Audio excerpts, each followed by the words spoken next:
सासू मोरी निस दिन बोलिया बोले ननद ताना मारली हो। सिया मैया कवन करमवा से चुकली ललन मुख नहीं देखे हो। सिया मैया कवन करमवा से चुकली ललन मुख नहीं देखे हो। पेड़वा पे बैठल सुगनवा मधुर बोलिया बोले मधुर बोलिया बोलाई हो।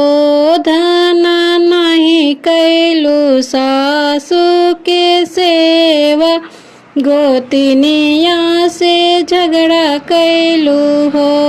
धना नहीं करू सासू से सेवा गोतिनिया से झगड़ा कैलू हो।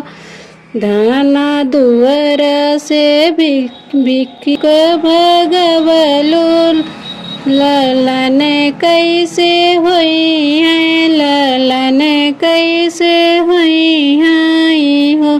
धना दुअर से भिक्षुक भगवलू ललन कैसे हुई है हो। बोलिया तो बोलेला सुगनवा हमें समझावत हमें समझावला हो। सुगना कवन जतन हमें करी ललन सुख हुई है हो। ललना सुगना कवन जतन हमें करी ललन सुख हुई है हो।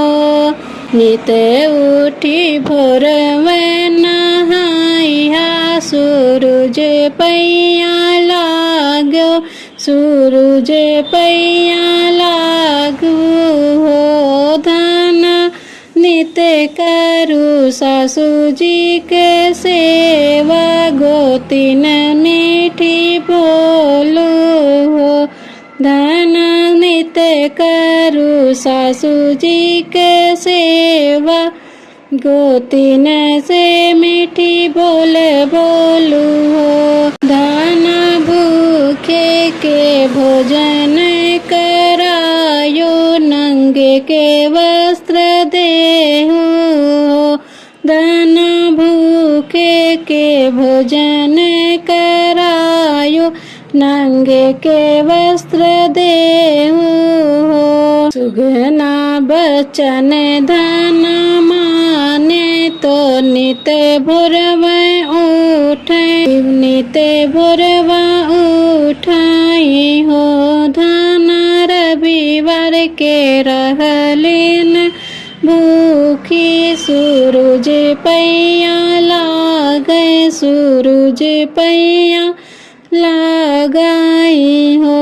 सासू जी के सेवा तो कैली गोतिन मीठी बोली गोतिन मीठी बोली हो। धना भूखे के भोजन कराए तो नंगे वस्त्र दयाली हो। सुगना भूखे के भोजन कराए नंगे के वस्त्र देही हो। कोई गैल गोदी में ललन मात बजेला बधैया बधैया भल बाजाई हो। सुगना छुटी गैल बझिन के नौवा महल उठी सोहरे हो। मैया छुटी गैल बझिन के नौवा महल उठे सोहरे हो।